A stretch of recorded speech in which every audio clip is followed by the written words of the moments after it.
The rain poured down, as if dark gray clouds decided to dump all their burdens on the cathedral. Tom sat in the car and waited. His wife and 2 children sat quietly nearby. He checked his watch for the 10th time in the last 5 minutes. He looked out the tinted window again at the crowd milling around in front of the entrance. People came in slowly, somehow taking longer than usual, shaking off and folding their umbrellas before entering. There were still 10 minutes left before his father's funeral began, so there was plenty of time. Tom hoped that by this time the television cameras would be gone. He couldn't understand why they were even here.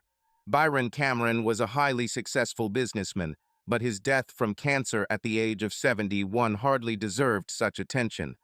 Although he donated a lot to charity and other good causes, he always did so on condition of anonymity. Maybe it would deserve 20 seconds on a local channel, but why would one of the major networks be here? There was a little voice in Tom's head telling him why, but he tried to ignore it. She can't make a scene today. Volume. Only 5 minutes left before kickoff. I think it's time for us to come in, Heather said, gently touching his arm. Tom turned and looked at his wife, smiling cautiously at her. Yes, it's time to end this. The rain had almost stopped, too. Tom opened the door and climbed out, adjusting his heavy raincoat, opened his umbrella, and waited for Heather, James, and Marita to come out. They headed towards the large doors, and the crowd of latecomers and curious people parted before them like the Red Sea. Tom recognized several faces and nodded slightly in response to their unintelligible words of condolence. The ritualist met them and led them to the front bench. Tom's sister, Kate, was already sitting with her husband and daughter. She stood up, and they hugged before sitting down next to each other. Heather and the children sat on the other side. Tom looked up and looked at the wooden coffin, covered with a flag and wreaths of flowers. Tears began to fill his eyes as he realized the finality of what was happening. A week ago, he sat at his father's bedside, holding his cold, withered hand as he died, but today is the last farewell. Heather took his hand and squeezed it, showing her support. She was the angel who caught him years ago when his life was in free fall. Once again, she was his rock, holding him up when the waves of life crashed over him. The priest came out and, after a quick inspection, nodded to the ritualist in the aisle, letting him know that everything was ready. At that moment, a murmur ran through the hall, and several muffled voices expressed surprise. Heads turned when the sounds of arguing came from the entrance. A shrill female voice sounded above all the voices, and my worst fears were confirmed. But these are his grandchildren. They should sit in the front. Tom turned to see a stylishly dressed woman, Melanie, his first wife, arguing with the ritualist who was trying to escort her to the site. Behind her stood 2 young men in sharp suits with grins on their faces, while the ritualist tried to calmly calm the situation. Heather leaned towards him and whispered in his ear, "I'll sit in the back, let her sit here." "No," Tom hissed angrily. "I don't want to give her that pleasure." Tom stood up and walked quickly down the aisle. Many heads turned and eyes turned towards him as he headed towards the source of the problem. Melanie had her back turned, but the 2 people on the other side of her noticed Tom, and their grins disappeared. Tom grabbed Melanie's elbow tightly and whispered in her ear, "Not today, Melanie, for God's sake. Just sit down and shut up. You're not a star today." He expected an angry retort, but instead she turned around and smiled that same smile of hers, as if butter wouldn't melt on her lips. "Tom, dear," she could smile, but her voice was full of poison. "Sorry we're late, but someone forgot to tell us what time the service starts. In fact, I only found out that he died yesterday." Tom felt everyone's eyes boring into his back as he struggled to maintain control. "Please sit down, Melanie. The service is about to begin." "Well, since you asked so politely." She paused and added, after a dramatic pause, a low blow, "Aren't you going to say hello to your sons?" A couple of people nearby gasped. Tom turned and walked away, his face and neck red with rage and embarrassment. As he sat down on the front bench, he felt Heather squeeze his hand again. The music began to play, and everyone stood as the 2 altar boys, the bishop, and 2 other priests walked towards the altar. After the initial formalities, Kate stood up to deliver the first part of her obituary. She talked about his early life. Although Tom's father was a self-made man, his childhood was privileged. His father, Tom's grandfather, made a fortune in shipping, transporting alcohol to the United States during Prohibition. Unlike some of his contemporaries, the old man was able to seamlessly transition to a legitimate business after the end of Prohibition, so Tom's father went to the best schools and university. He worked with his father for several years before leaving and starting his own business. He took up brokerage, which disgusted his father. Tom's grandfather went into shipbuilding during the war and considered brokers and bankers to be parasites of the economy. Tom's father always said that he would rather spend his time making money and leave construction to others. As Kate spoke, Tom thought about how his father's relationship with his grandfather mirrored his own relationship with his father.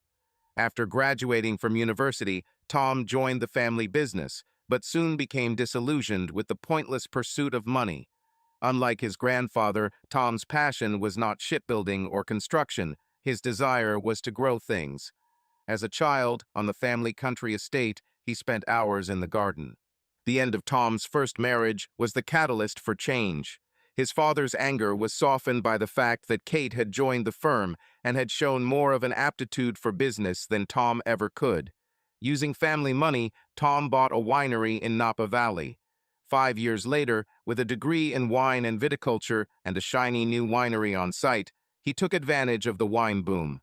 Quickly establishing a reputation for producing high-quality wines, Tom became an influential figure in the expansion of the U.S. wine market.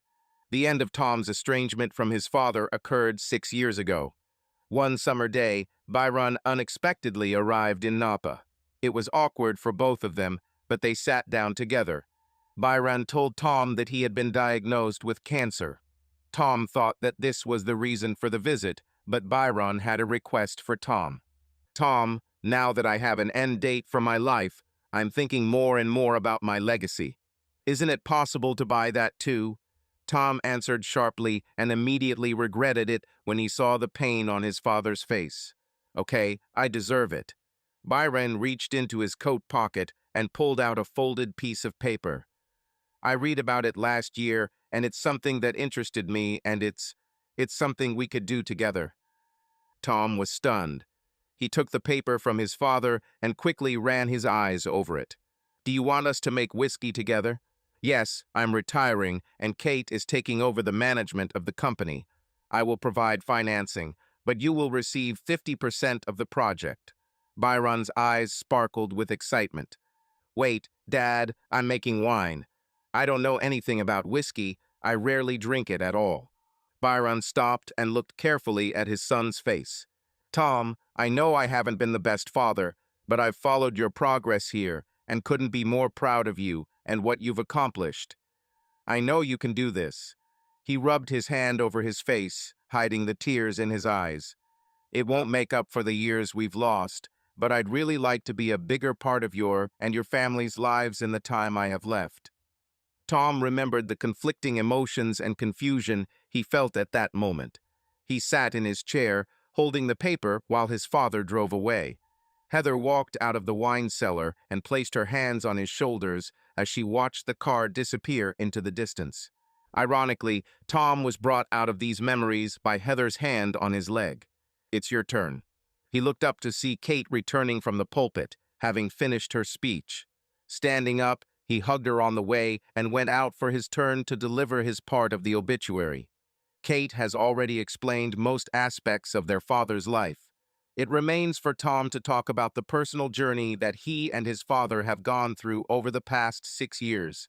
He briefly mentioned the difficulties before describing the joy of reconnecting with his father. The obituary concluded with how proud his father was when they stood on the podium together at the World Whiskey Awards in London just 6 months ago, winning double gold for a 4-year-old single malt. No small achievement, especially considering they chose to base their operations in one of the world's new whiskey outposts, Tasmania, Australia. Tears streamed down his face as he walked back and placed a bottle of their Cameron Distillery whiskey on the coffin. It was a special edition of the latest single malt called Byron.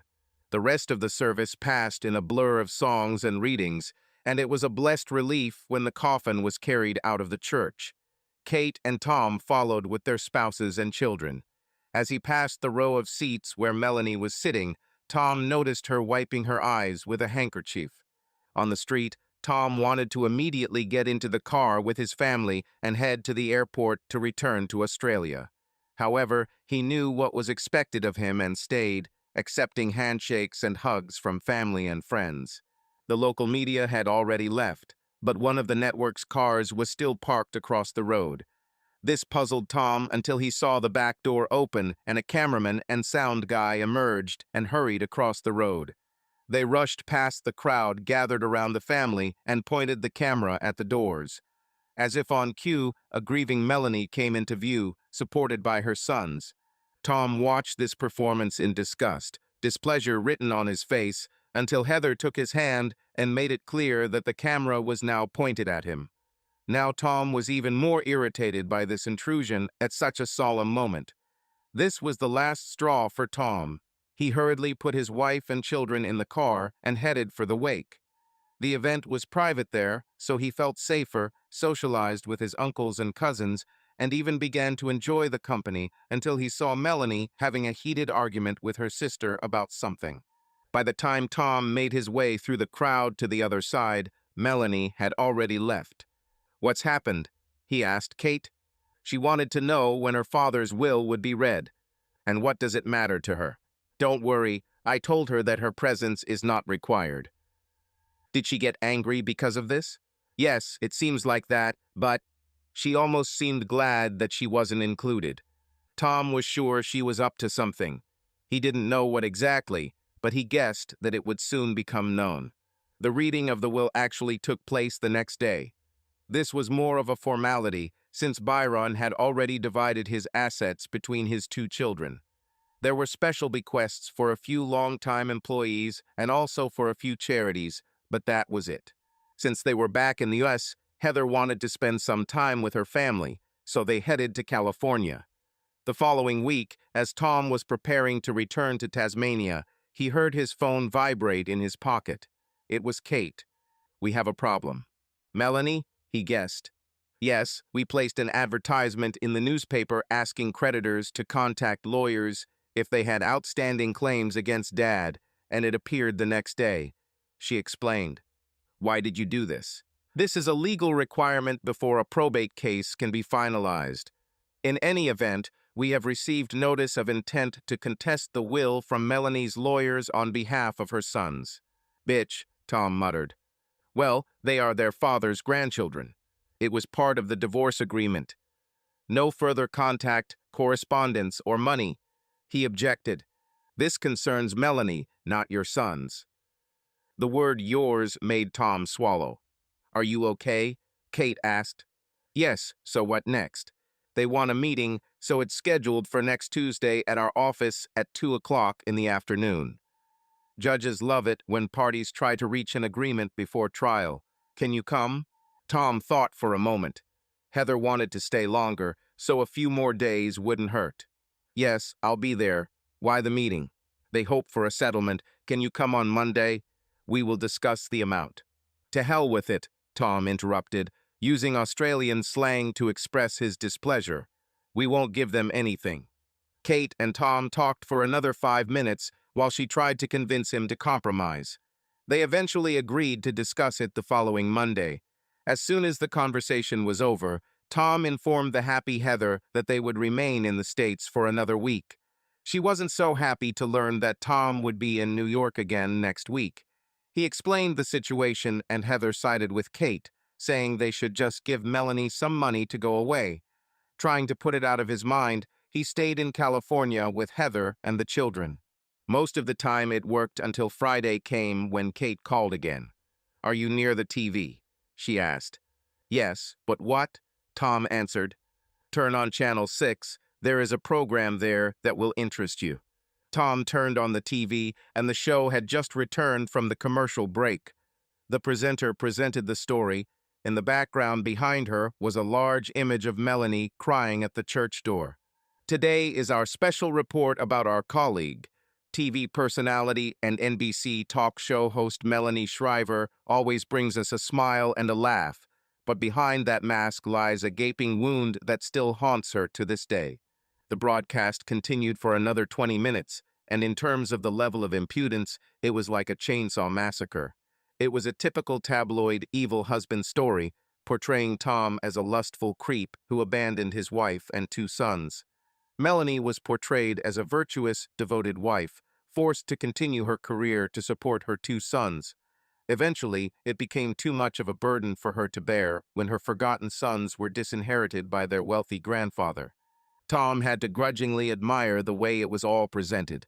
In the beginning, everything was sweet and joyful with colorful photos of the glamorous couple. Tom, a young stockbroker from a wealthy family, and Melanie, a beautiful television weather presenter. Then more photos of the young couple playing with their children. Then there are tearful interviews with Melanie and her sons, explaining their suffering from abuse at the hands of their ex-husband and father. And finally, footage from the funeral of a grief-stricken Melanie struggling down the steps, followed by a close-up of my angry face. The last word remained with the presenter, who told viewers that Melanie was going to fight for her son's right to inheritance in court, and everyone on the channel wished her good luck. Tom sat down toward the end of the program, and when the show went to a commercial break, he deliberately unclenched his jaw because his teeth hurt. Heather was sitting on a chair nearby. She was just looking at the screen. Tom turned off the TV and fell back with a growl. "That's a little different from your version of events," Heather said, her raised eyebrows demanding an explanation. "It was a fantasy held together by half-truths and outright lies. You just left one day and never came back." "Yes, but I provided them with everything they needed," Tom muttered. "When will you leave me?" "Come on, Heather, this is ridiculous." "Why is this ridiculous?" Heather jumped to her feet.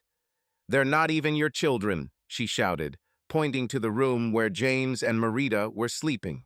He lowered his head and ran his fingers through his hair before looking back into Heather's eyes. "Please sit down," he said. She remained standing. "Please. I'm going to tell you something that until recently only 2 people on this earth knew about, and today only I know about it." Tom took a deep breath and exhaled before continuing. "I'm not the father of Melanie's children."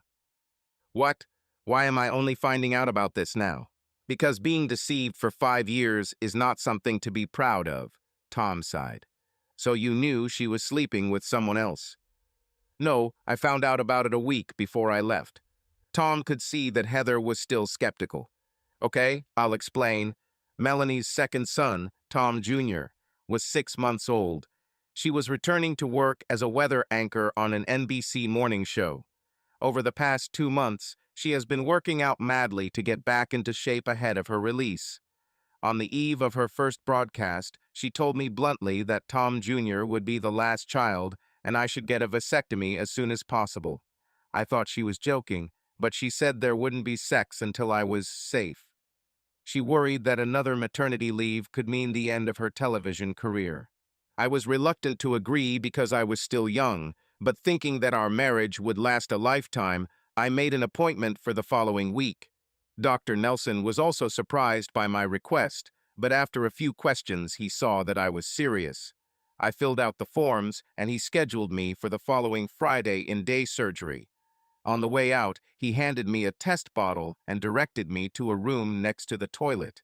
I did what he asked and then went home to tell Melanie what I had arranged. She was delighted, promising fireworks in the bedroom when I was safe. The following Friday, feeling somewhat anxious, I was putting on my surgical gown for day surgery when Dr. Nelson walked into the room. He said that circumstances had arisen that prevented him from having the operation today. He said he needed to talk to me again and asked me to come to his office on Saturday morning. With even greater anxiety, I went to the doctor the next morning. I called him to let me in since there was no secretary. Once in his office, I sat down, and it was clear from the doctor's nervous state that the news would be bad. He said there was no point in having a vasectomy because I was already infertile. I was amazed, claiming that I have 2 children, but he showed me the test results. He asked if I had any injuries after my wife became pregnant for the second time. I couldn't remember anything, and he assured me that it would take serious trauma for my organ to stop working. I insisted it was a mistake, and to reassure me, he asked me to come back on Monday and take another test. Melanie was away for the weekend and next week. The next week's morning show was broadcast from Hawaii, so all the hosts flew out that afternoon. I was on edge all week. I was looking at the boys. I tried to find some similarities, something that I could call mine, something that I could say, "This is me, they are mine."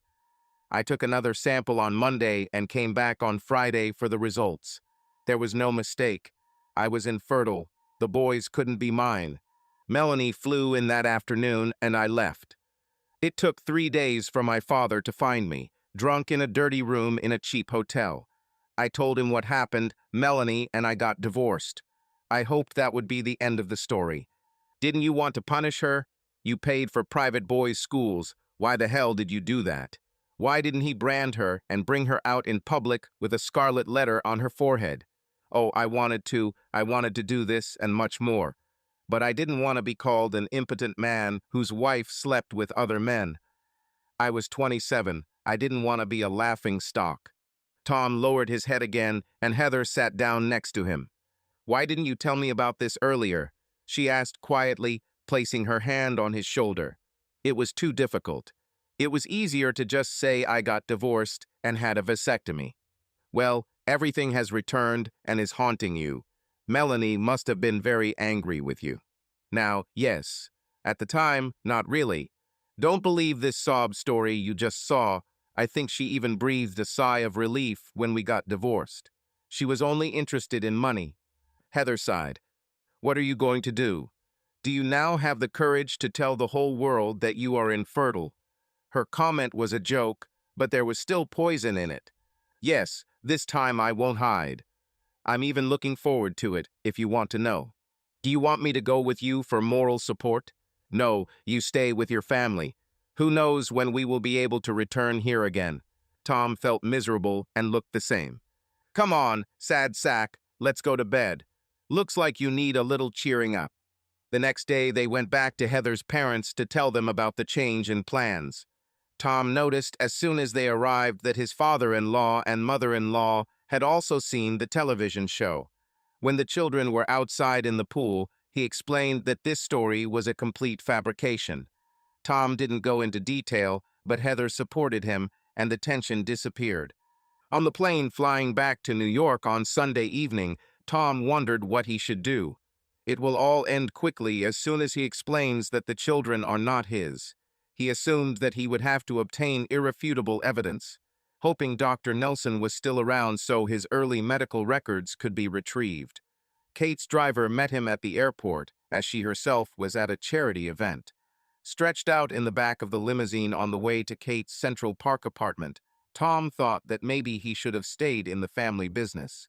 But then they got into a traffic jam, and he realized that he had done the right thing, because Kate was better at this business than he was, and the dividends he received every quarter provided him with a comfortable life.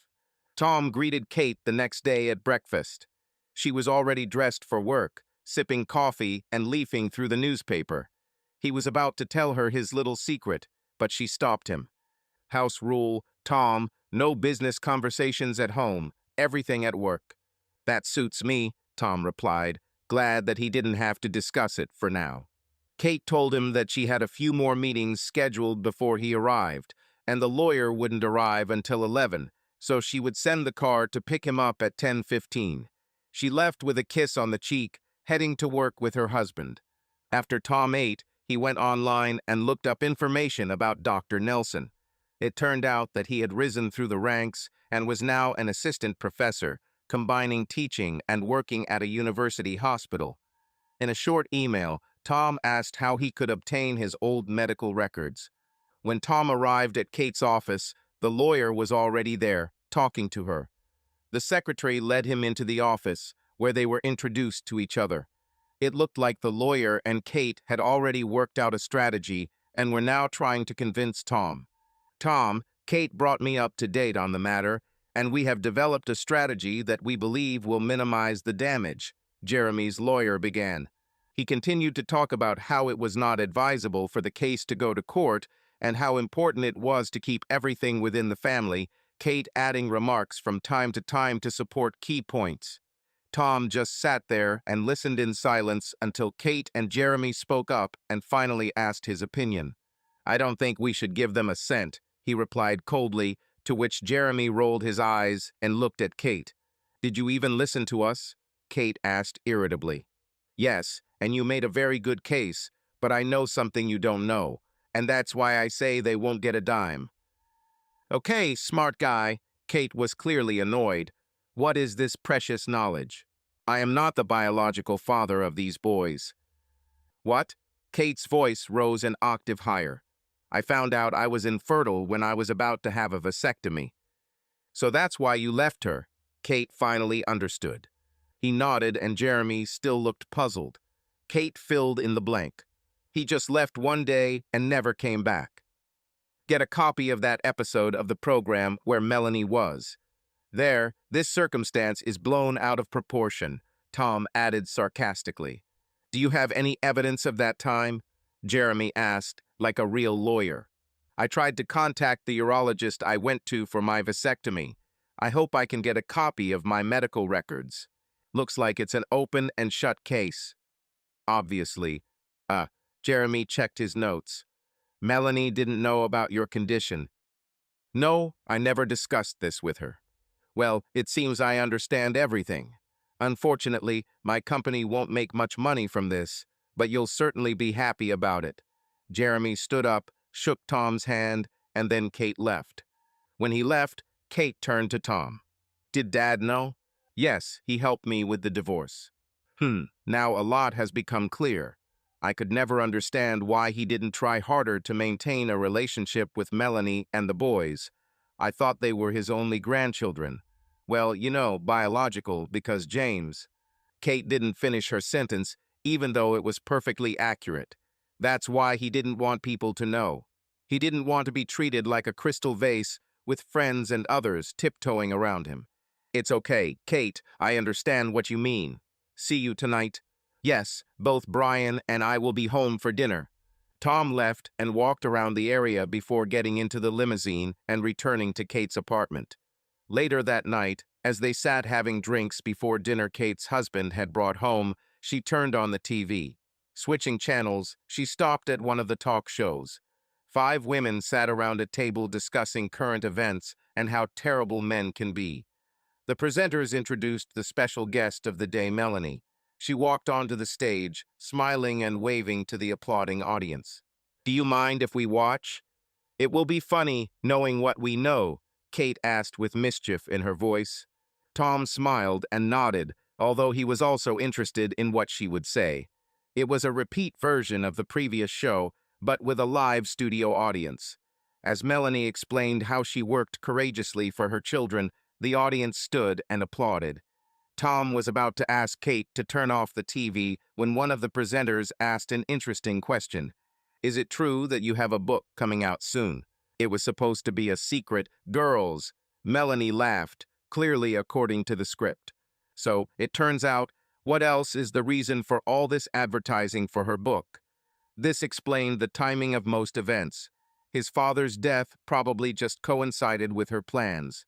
Tom was sure that if his father had not died, Melanie would have found another way to attract media attention. Her speech ended when the hosts asked about the book's release date, and as fate would have it, it was the day after the court hearing 2 weeks later. "Oh God, she'll be dead when you tell her tomorrow." "Goodbye, book," Kate laughed maliciously. Tom didn't laugh, but his thoughts were just as vindictive. Give them enough rope, and they'll hang themselves. Later that night, as he lay in bed, he was still thinking about it, wondering how far Melanie would go with her advertising campaign. Now, if she had to withdraw her claims, it would hurt her, but not kill her. Maybe if she dug deeper, it would hurt her as much as she had caused him. He was still considering his options on the way to his meeting the next day. Jeremy was back in Kate's office when Tom arrived. Tom didn't mind because he had a question he wanted to ask before Melanie arrived.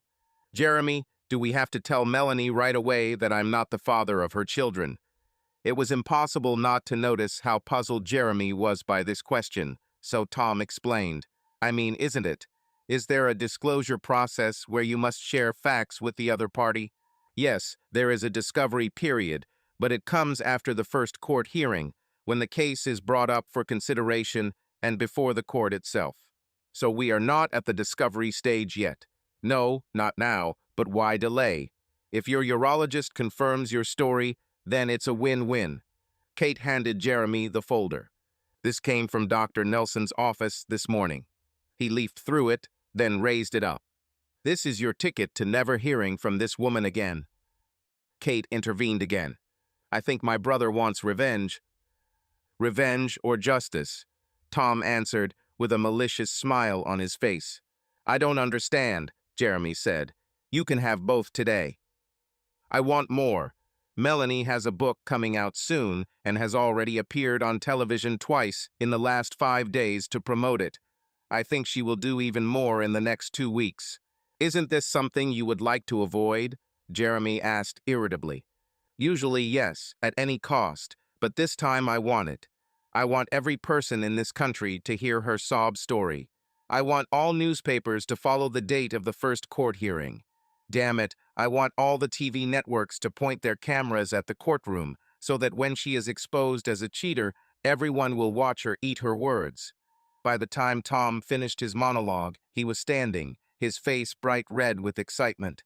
Jeremy and Kate leaned back, startled by Tom's outburst. He looked at their surprised faces and sat down, embarrassedly trying to remove invisible fluff from his trouser leg. Jeremy was the first to break the silence. Obviously, you feel it strongly, he said, laughing to ease the tension. What do you want to do next? What is the meaning of this meeting? Tom asked Jeremy. To start the negotiation process, they will make crazy demands. We will reject them and offer a counter-offer. This will give both sides a starting point, but we have this. Jeremy picked up the folder again. We can finish everything today. They won't believe it, Tom objected. Of course, they won't believe it. They will want to get more evidence than this folder, but this will put them under pressure. They will come in here with full confidence in the validity of their demands, and this folder means that they are on shaky ground and will have to change their strategy. Tom thought for a moment before speaking again. Can I take charge of the meeting today? Jeremy looked at Kate. She nodded slightly, and Jeremy agreed. They went to the meeting room and took their places at the table. Tom sat down with Kate to his left and Jeremy to his right. The secretary brought coffee and informed them that Melanie and her 2 lawyers had already arrived and were heading up. When Melanie and her lawyers entered the room, Tom and the others stood up and exchanged greetings. Jeremy apparently knew the other lawyers and introduced them to each other, but Melanie needed no introduction. Tom was amazed at how little she had changed. Her face seemed frozen in time. But there were clear signs of this unnatural youth. Her face was without wrinkles or blemishes, but her neck and the backs of her hands betrayed her true age.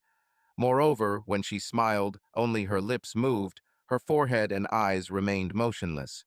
Like many people in the media industry, she was clearly into Botox. Her breasts were still held high on her chest, and they seemed to have gotten bigger.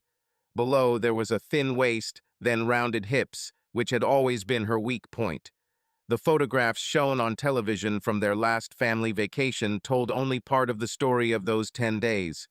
They were done on the first day, and on the second day Melanie went to a private clinic for liposuction and a tummy tuck to get rid of extra pounds after her second pregnancy. Tom and the boys swam, snorkeled, jet skied, and went to amusement parks the rest of the day. Melanie joined them only on the last day before flying home. Tom watched Melanie sit down, and a grin appeared on his face as he remembered a remark from one of the guests after the whiskey tasting at the distillery. It was right after Joan Rivers had died, and the guest was wondering if she would be buried, cremated, or recycled. Looking at Melanie's many improvements, Tom wondered if she would ever have to face that choice. When everyone was seated and the guests refused the offer of coffee, Tom set the tone by asking what exactly they wanted.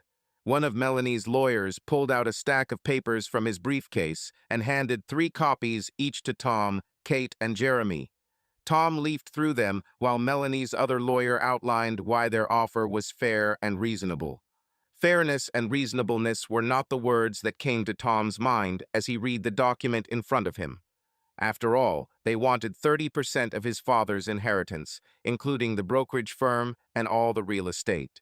In a clear sign of how much they had overestimated their capabilities, they included his vineyard and winery on the list, even though he owned both personally. When Melanie's lawyer finished speaking, he asked if time was needed for study and discussion. Tom paused before answering, allowing the silence to increase the tension. "No, I think you've made your proposal completely." Tom paused again before quickly flipping through the pages as if he was rereading them. "Are you sure you don't want coffee?" he asked, looking up from the notes in front of him. They again refused, and then Tom carefully folded the documents and put them back on the table. "I'm really sorry you didn't give us the opportunity to buy you coffee because that's the only thing you'll ever get out of this office. This woman got the last dollar from this family when we signed the divorce papers." "What a waste of time," Melanie exploded. "I completely agree," Tom replied sarcastically, leaning back in his chair with a grin on his face. "You'll stop laughing when I drag your last name and your family's name through the mud. Last Sunday was just a warm-up. By the time your first trial date rolls around, you'll find yourself somewhere between O.J. Simpson and Charles Manson on the list of the most hated in America." One of Melanie's lawyers held her down while another helped her out the door. They managed to get her out the door, but her mouth wouldn't shut. "Damn you, Tom, damn your family, and damn you all. Next time I'm here, I'll own your asses." Tom continued to smile, and inside he was jubilant. He poked a hornet's nest and got exactly the answer he wanted. "Well, that was exciting," Kate remarked ironically, expressing her disgust. "I had a lot of fun," Tom answered, continuing to smile like a cat who ate sour cream. "Pleasure is not the word I would use," Jeremy added quietly. "What will we do next?" "Relax, I'm returning to Australia. Jeremy, if you can get Dr. Nelson's testimony, then I think we'll have everything we need." Tom pushed his chair aside, preparing to leave, when Kate put her hand on his arm. "This will all end badly, Tom. Don't underestimate her strength." "I know, Kate. I'm already an adult. Boy, I can handle it." "It's not you who's bothering me," Kate said. Tom paused for a moment and thought about the impact this might have on Kate. "Sorry, Kate. I hope you know what you're doing." Tom left and headed straight to the airport to return to Heather and the kids in California. He was looking forward to meeting them, but the sight of Heather's face in the arrivals hall cooled his ardor. She let him peck her on the cheek and then headed straight to the car. As soon as they were in the car, Heather launched a barrage of reproaches at him. She wanted to know, quite rightly, why he didn't end it all. Tom didn't know how she found out until Heather explained that Melanie had appeared on television again. Surprisingly, she must have driven straight from Kate's office to the studio. Tom explained his reasons, and Heather calmed down, although she did not completely accept his reasons. For her, the desire for revenge seemed childish. This could only bring more suffering. If Tom felt confident, then he was ready for it. Returning to Australia, Tom threw himself into working on new blends for their latest whiskey release. This was the part of the job he loved most. Samples were sampled from 3-year-old barrels, and he recorded their individual characteristics.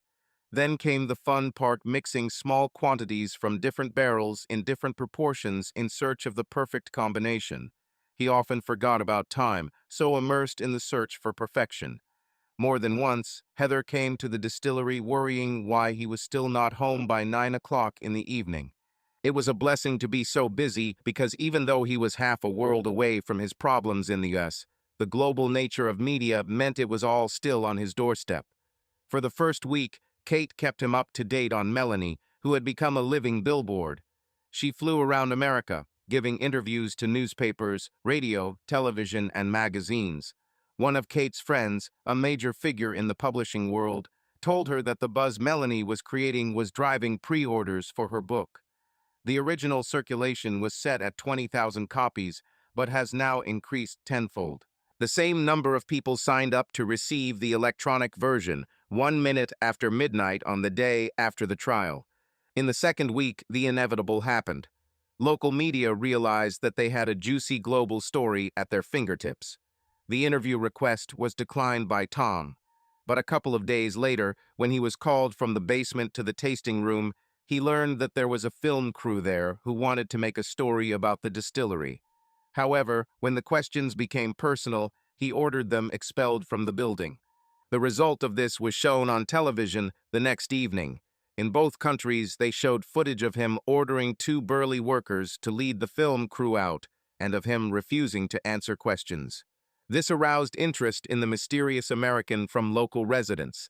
Tom was always considered eccentric. When he bought the farms and started building his distillery, many people thought he was crazy. When they started working and the influx of tourists began, they began to tolerate it. Now, with the smell of scandal, he noticed that people began to look at him with special attention. Heather noticed this too and didn't like it. It took her children a while to adjust to the small local school when they moved, and now the media circus has attracted unwanted attention. To calm her down, they all returned to California a few days before the trial. There, they were among friends in Napa Valley, and it was a good place to hide. Tom's arrival at the New York airport meant that the circus had arrived in the city. As soon as he walked through the arrival doors, two television cameras turned towards him, their bright lights momentarily blinding him. Luckily, Kate and Jeremy were there, and they quickly ushered him through the microphones and shouts of questions to a waiting car. Jeremy stopped before getting into the car and told the crowd of reporters that he would not comment until after the hearing the next day. Kate was unhappy. It was like this all week. Reporters stood outside her home and office. Even her requests that he was not there and that she had nothing to say went unanswered. "Well, you achieved what you wanted," she told Tom bitterly. "It wasn't just me," Tom reminded her. "At least now we know that it will all end tomorrow and Melanie will get much more than she expected." They walked through the crowd of reporters to the entrance to Kate's house and did not dare to go out again that evening. The next morning, Kate left for work early and Tom stayed in the apartment. The hearing was scheduled for 2 o'clock in the afternoon. At 1 o'clock, he left the house and found that there were no reporters at the entrance. The taxi was already waiting for him on the sidewalk. It dropped Tom off a block from the courthouse. As Tom approached the court, he noticed a group of reporters pointing their microphones at the three defendants standing on the upper steps. Melanie stood one step above and behind her two sons. She placed her hands on their shoulders, continuing her story of sacrifice and selflessness. "I am here today only to try to return to my sons a fair share of their inheritance, which was cruelly taken from them by this man." She pointed to Tom, who was trying to quietly climb the steps to the entrance of the building. Melanie smiled at him mockingly as he tried to dismiss the reporter's questions, saying firmly, "No comments." Inside, he found Kate and Jeremy waiting for him to the side. They signaled for him to follow them, and they entered one of the courtrooms. The meeting has already begun. The female judge scolded the lawyer for his poor preparation. Jeremy led them to a row of seats where they sat down and waited their turn. The hall was practically empty, but as the time for their hearing approached, it began to fill. By the time the judge finished tormenting the young lawyer and rejected his appeal, there was not a single empty seat left in the courtroom. The clerk of the court waited until the previous participants had left the court before calling the parties in Cameron v. Cameron. Jeremy, Tom, and Kate walked to the table as the clerk indicated and sat down, but there was no sign of Melanie. The clerk announced her again, and the door to the hall opened and Melanie entered. She entered the hall fashionably late, fully aware that all eyes were on her. As Melanie, her two sons, and two lawyers took their seats, the judge struck her gavel to quiet the noise in the courtroom. Okay, silence," she said, looking over her glasses at those who hesitated in carrying out her order. After establishing silence, she turned to her notes and began. "So, we have Lawyer Wilson representing the plaintiffs, Charles and Edward Cameron." Melanie's lead lawyer stood up and confirmed that this was the case. And we have lawyer McDonald representing the defendants, Thomas and Kate Cameron. Jeremy also stood up and confirmed the judge's statement. So, as stated here, there was an attempt at mediation, but it was unsuccessful. The judge looked at the lawyers again, and they nodded. Okay, then, Mr. Wilson, you have 5 minutes to state your reasons for contesting the will. Melanie's lawyer finished it in about 3 minutes. The judge thanked him for his brevity, but then made an unusual request. Your Honor, I would like to make a short statement to the mother of my clients, Mrs. Cameron. The judge rolled her eyes. Mr. Wilson, I thought she must be tired of making statements by now. A light chuckle passed through the audience, but it was quickly drowned out by the judge's menacing gaze. Well, Mrs. Cameron, please be brief and to the point, like your lawyer. Melanie stood up and repeated her sob story, and Tom had to stop himself from jumping up and yelling at her to shut up. When she finished, the judge, noting that there was enough evidence for a trial, asked Melanie's lawyer how long he would need to present his case. Half a day was considered sufficient, so the judge instructed her clerk to find a date for a one-day trial. Turning to Jeremy, the judge asked if he had any objections to holding the trial on one day. Jeremy slowly stood up and threw the first blow. Your Honor, if the court gives us 5 minutes now, then this case can be completed today. There was an uproar in the courtroom, and the judge had to hit the gavel again to restore silence. I'm sorry, Mr. McDonald, I should have asked you earlier. It's just been a very one-sided discussion until today, the judge said, likely referring to Melanie's media campaign. Continue, Mr. McDonald, you intrigue me. Thank you, Your Honor. Jeremy paused and picked up the 3 copies of Tom's medical file that were on his desk. I would like to enter into the public court file Thomas Cameron's medical file from Dr. Nelson, who was the urologist he saw for a vasectomy. Jeremy gave 1 copy to the plaintiffs and 1 to the court clerk, who gave it to the judge. Melanie's lawyer jumped to his feet. I object, Your Honor. We have not been able to verify everything contained in this file. Objection accepted, Mr. Wilson, and rejected. You will have plenty of time to check this thoroughly before any legal proceedings. Continue, Mr. McDonald, you have interested me. Thank you, Your Honor. As I said, Dr. Nelson discovered that my client, Thomas Cameron, was infertile. Further testing revealed that he was born with a defect in both vas deferens. There was more whispering and murmuring in the courtroom, but as soon as the judge raised her gavel, there was silence, and Jeremy continued. Thomas Cameron was, of course, shocked and hurt when he learned this news and its consequences, but instead of drawing attention to it, he calmly divorced his wife and did not tell anyone the reason except his father. Therefore, when Byron Cameron made his will, he knew that Charles and Edward were his grandchildren in name only and had every right not to include them in the will. Conversations began again in the courtroom, and the judge stopped Jeremy to give a few final warnings to those present before turning to Jeremy again. So, Mr. McDonald, what do you suggest I do today? My clients don't want to deprive anyone who has a legitimate claim to their father's inheritance. Therefore, we are asking the court to compel plaintiffs to provide samples for DNA testing to determine whether Thomas is their father. If the test results are positive, then the court orders further mediation to reach an agreement regarding Byron Cameron's estate. If the test results are negative, the case must be dismissed and the plaintiffs must pay legal fees. Jeremy sat back down and Melanie grabbed her lawyer's sleeve, nudging him to stand up and say something, but he just shrugged and stayed where he was. The judge leafed through the medical file, then cleared her throat and made her decision. Mr. McDonald, you have a convincing argument. I'm not sure why you didn't do this sooner. Maybe Mr. Cameron isn't as honorable as you claim. She looked at Tom, and he met her gaze until she turned it to the upset Melanie. In this case, he is definitely not alone. The court's decision is that Charles and Edward Cameron are required to provide samples within 28 days for a DNA test to determine whether Thomas Cameron is their father. If the test results are positive, the court orders further mediation to reach an agreement regarding Byron Cameron's estate.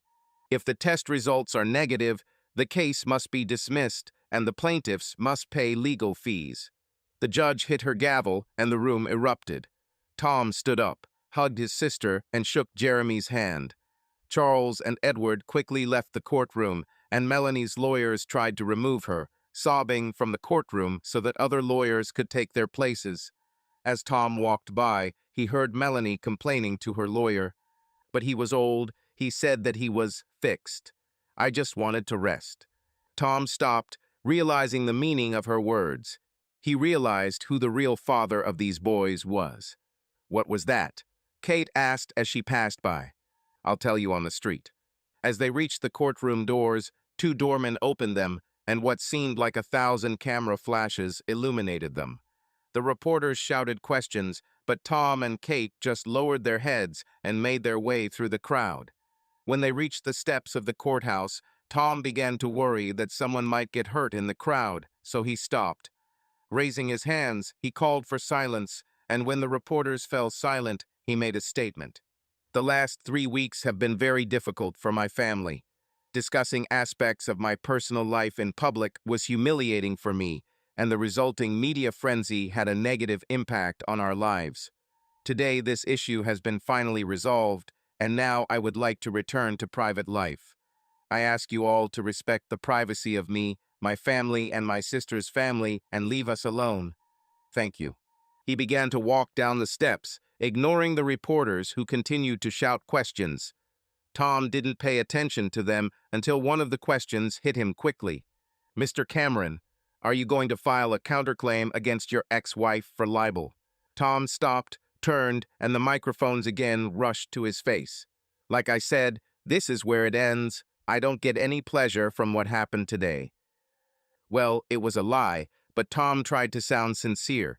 He looked across the crowd of reporters at the lone figure, abandoned by her lawyers and sons, trying to slip away unnoticed. Tom didn't point at her like Melanie had earlier in the day, but the reporters followed his gaze, saw Melanie, and ran towards her to get her reaction. With the reporters distracted, he walked to the car where Kate and Jeremy were waiting.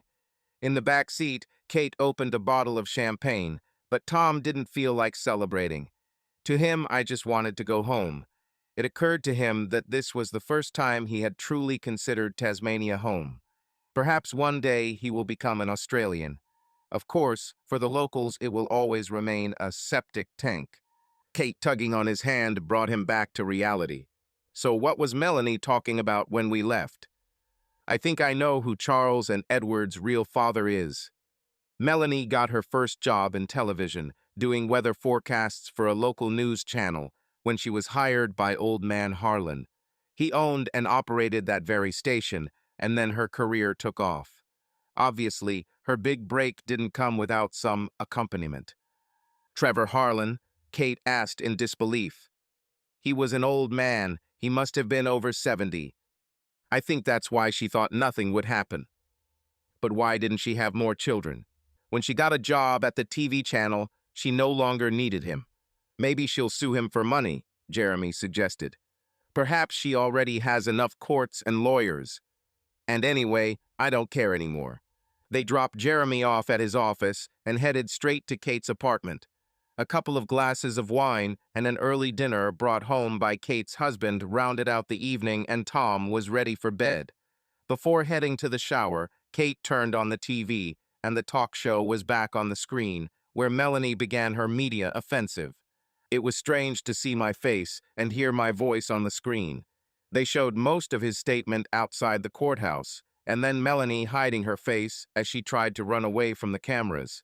The reporter then did a story about what happened in the courtroom, followed by a commentary purporting to be from an insider at the publishing house producing Melanie's book. There were rumors that they were going to destroy all the printed books and were looking for a legal opportunity to return the large advance paid to Melanie. Tom fell asleep with a smile on his face. Subscribe to our channel so that your love doesn't cheat on you, and go ahead and listen to the next story, because this story is nothing compared to the next one. If you're under 18, don't even think. Click to the next one. Click to the next one. Click to the next one.